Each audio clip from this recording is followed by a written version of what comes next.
In this set of notes, we're going to start looking at hypothesis testing. So previously we looked at how to estimate the value of a parameter, and we talked about the difference between the point estimate as well as confidence intervals.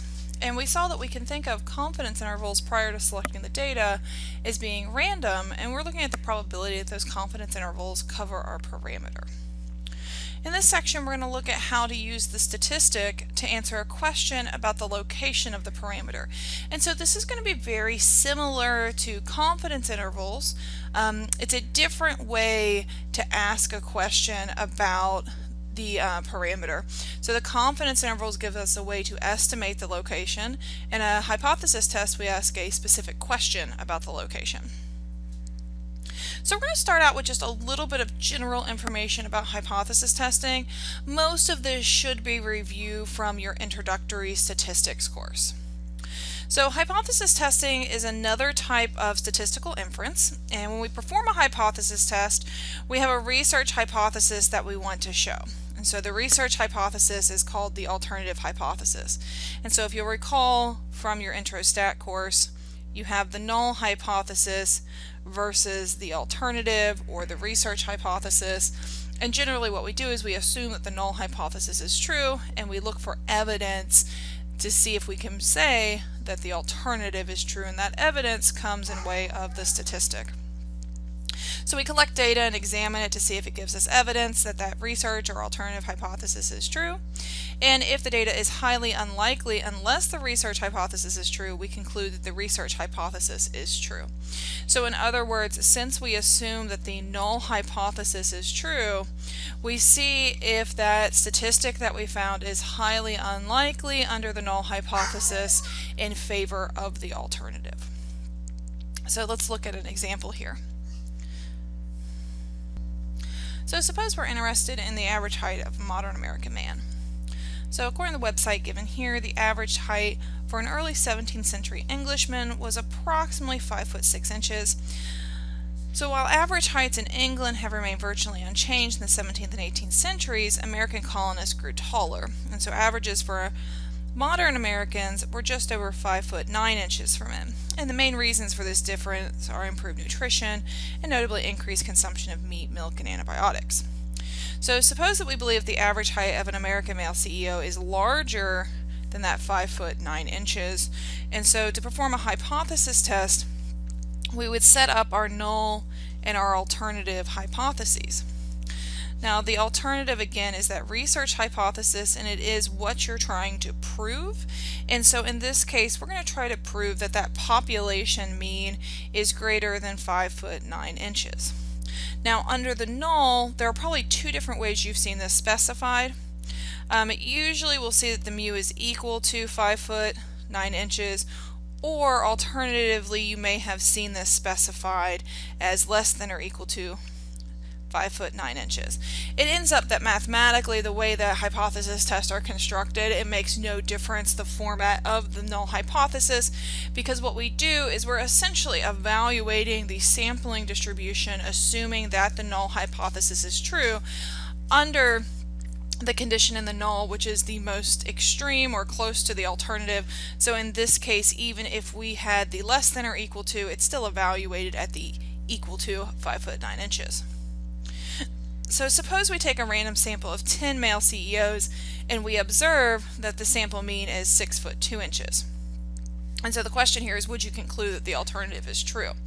Notice that 6 foot 2 inches is fairly far into the alternative hypothesis, so most likely if we conducted the test, we would conclude that the alternative was true. We would accept that alternative.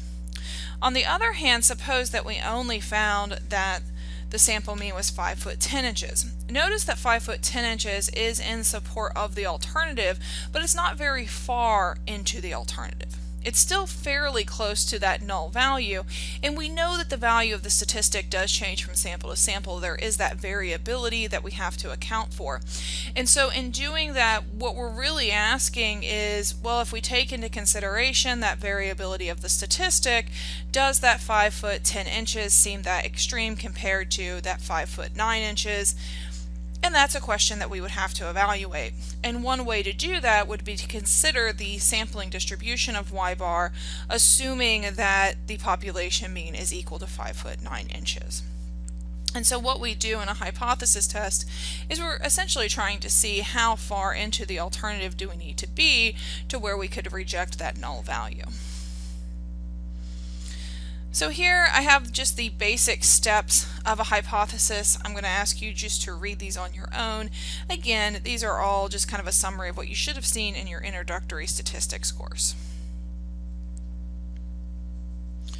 Alright, so we're going to start out, instead of looking at calculations, similar to with confidence intervals, how we first looked at bootstrap intervals, we're actually going to start out by looking at what are called permutation tests. Now, permutation tests in most literature are also known as randomization tests. If you look historically, there is some difference in the terms, but most literature these days uses these interchangeably. So an increasingly common statistical tool for constructing sampling distributions is the permutation test, or sometimes called a randomization test. And so essentially what this is going to do is it's going to construct the sampling distribution assuming that the null hypothesis is true. So like bootstrapping, a permutation test builds rather than assumes the sampling distribution, called the permutation distribution, by resampling the observed data. And this resampling again is going to have to be done assuming that the null hypothesis is true. So when we resample the data, what we're going to have to do is we may have to change the data somewhat to mimic the null hypothesis being true, and we'll see that here in just a moment. So specifically, we could shuffle or permute the observed data by assigning different outcome values to each observation from among the set of actually observed outcomes. Unlike bootstrapping, we do this without replacement when looking at a difference in means or proportions, and then for a single mean or proportion, we're still going to sample with replacement.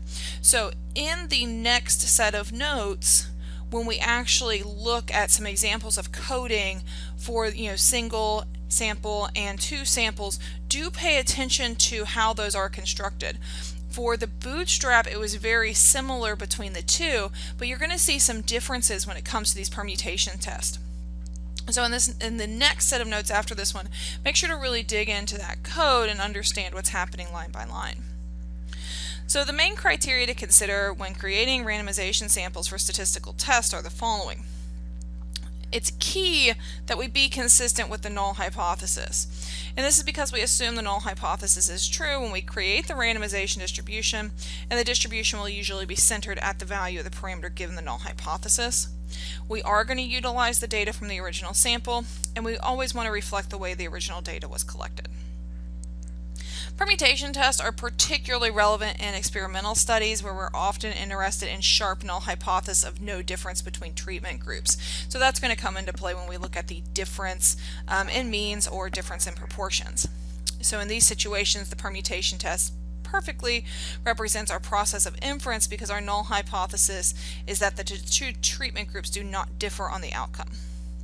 When we permute the outcome values during the test, we therefore see all the possible alternative treatment assignments we could have had and where the mean difference in our observed data falls relative to the difference we could have seen if the outcome was independent of treatment assignment. And again, when you look at the next set of notes and we see how this code is going to be set up, this is going to make more sense. Now, while a permutation test requires that we see all possible permutations of the data, which can be quite large, we can easily conduct approximate permutation tests by simply conducting a very large number of resamples. And so again, this is going to be very similar to when we looked at bootstrapping. We saw that for bootstrapping, really what we were looking at there were all possible resamples, but we saw that that was impossible. A lot of times they're computationally infeasible, I should say, to construct those, so we generally just took a large number. So let's look at an example. So again, we've got this data that was obtained of a survey of 395 students in math and Portugal language courses in secondary school. This data set contains a lot of interesting social, gender, and study information about the students, and you can find more information at that website. So suppose we suspect that the average study time for all secondary school students in Portugal is less than 2.5 hours per week. So in other words, for our hypotheses, we're testing the following.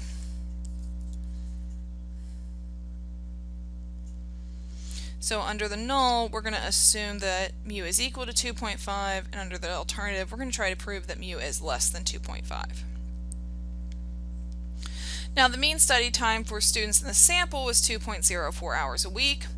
We are interested in the mean study time for all secondary school students in Portugal, so that we know that the sample mean is likely not the same as the population mean.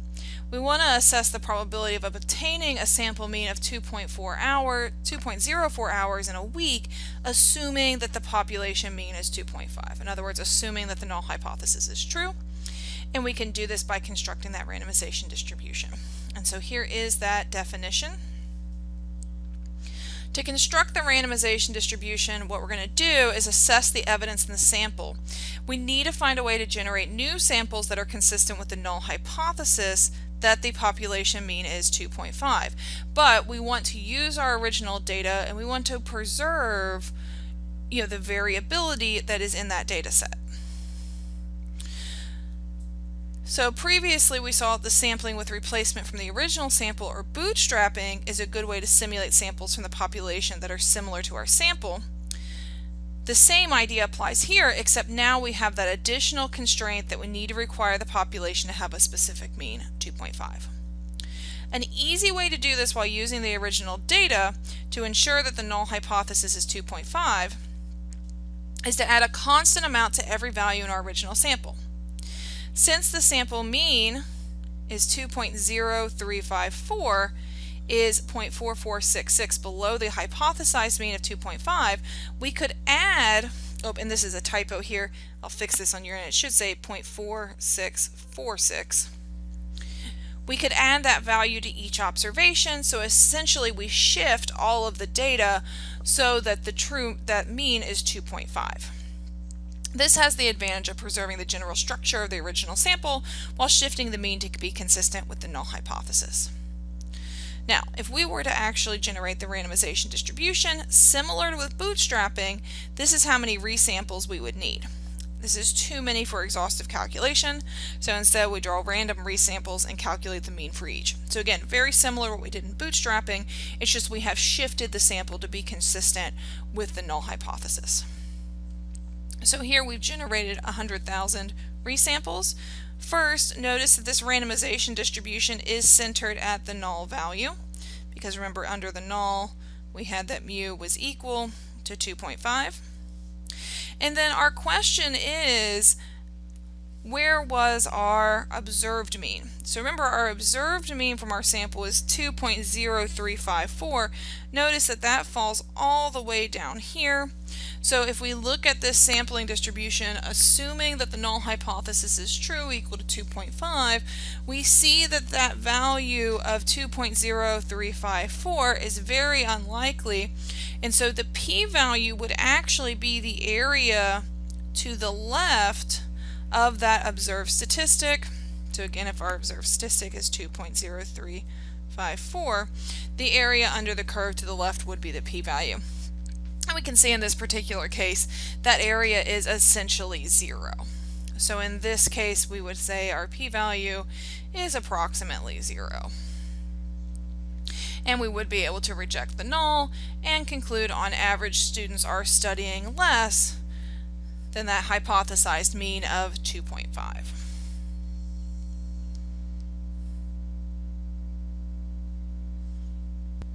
There are a couple notes on implementation that I just want to talk through, and these are in the recommended textbook. So the first one thing to consider is to add both 1 to both the numerator and the denominator.